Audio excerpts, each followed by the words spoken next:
Assalamualaikum warahmatullahi wabarakatuh. Perkenalkan, nama saya Saskia Marsha Alnafiri, NPM 247540999 dari kelas 4C. Di sini pada kesempatan kali ini saya akan mempresentasikan terkait dengan akuntansi pendapatan dan persediaan dalam usaha peternakan. Nah, pada bab ini kita membahas bagaimana perusahaan peternakan itu mengukur persediaan, menentukan nilai aset hasil produksi, serta mengakui pendapatan dari penjualan ternak maupun produk peternakan. Hal pertama yang perlu kita bahas adalah pengukuran persediaan pada saat panen atau pemanenan. Berbeda dengan perusahaan biasa yang banyak menggunakan biaya historis, dalam usaha peternakan produk agrikultur diukur menggunakan nilai wajar yang dikurangi dengan biaya-biaya untuk menjual atau fair value less cost to sell. Nilai ini mencerminkan harga pasar setelah dikurangi biaya seperti transportasi, distribusi, dan komisi penjualan. Tujuannya untuk yang pertama adalah mencerminkan nilai ekonomi yang sebenarnya, yang kedua memberikan informasi yang lebih relevan, dan yang terakhir mengakui keuntungan atau kerugian biologis secara tepat waktu. Nah, dalam usaha peternakan ini dapat terjadi keuntungan maupun kerugian biologis akibat perubahan dari nilai wajar. Keuntungan biologis muncul ketika nilai wajar produk atau suatu aset biologis lebih tinggi daripada biaya yang telah dikeluarkan. Sebaliknya, jika nilai wajar lebih rendah, maka perusahaan harus mengakui kerugian biologisnya. Contohnya seperti pada kasus peternakan ayam petelur. Harga pasar telur menurun sehingga nilai wajarnya lebih rendah daripada biaya produksinya. Akibatnya, perusahaan mengakui kerugian biologis sebesar kita ambil contoh di 1.500.000. Selain itu, jika nilai wajar tidak dapat diukur secara andal karena tidak adanya pasar aktif, maka perusahaan dapat menggunakan biaya historis sebagai dasar pengukuran persediaan. Nah, setelah persediaan itu diakui, perusahaan harus menentukan metode penilaian apa yang cocok untuk persediaan di perusahaan tersebut. Kita ada tiga metode persediaan yang umum, FIFO, LIFO, dan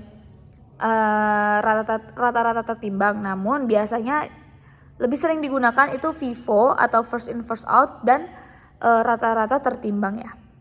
Nah, metode FIFO ini mengasumsikan bahwasanya barang yang pertama kali masuk adalah barang yang pertama kali keluar atau dijual terlebih dahulu.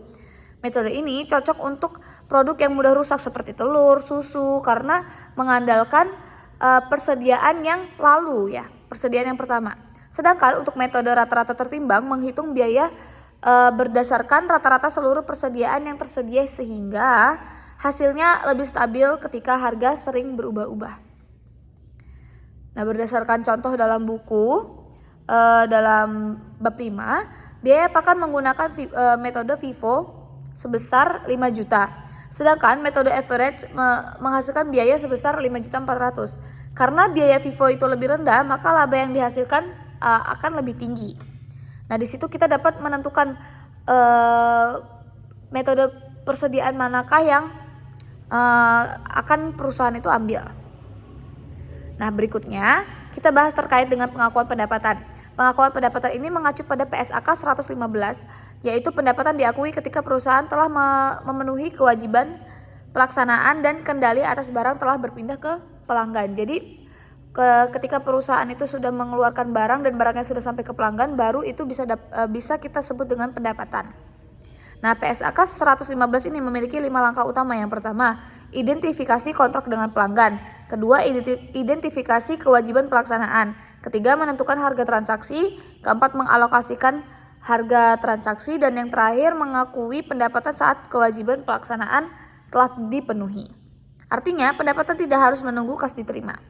Selama barang sudah diserahkan kepada pelanggan, pendapatan sudah dapat diakui.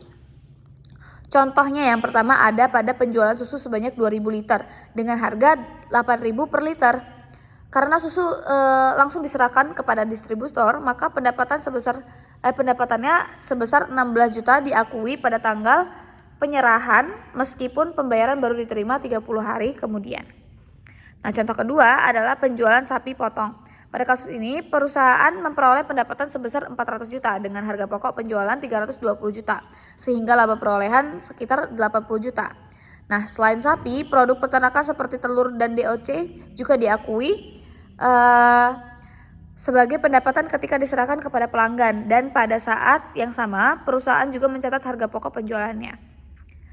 Nah, sebagai kesimpulannya, pada bab 5 ini kita dijelaskan bahwasanya dalam usaha peternakan persediaan hasil panen umumnya diukur menggunakan nilai wajar dikurangi dengan biaya untuk menjual. Nah, selisih antara nilai wajar dan biaya produksi itu akan diakui sebagai keuntungan atau kerugian aset biologis. Nah, selain itu, metode FIFO dan average dapat mempengaruhi biaya serta laba perusahaan. Sedangkan pengakuan pendapatan dilakukan sesuai dengan PSAK 115, yaitu ketika kendali atas produk atau ternak sudah berpindah kepada pelanggan. Mungkin sekian dari presentasi yang bisa saya sampaikan. Kurang lebihnya saya mohon maaf. Saya akhiri. Wassalamualaikum warahmatullahi wabarakatuh.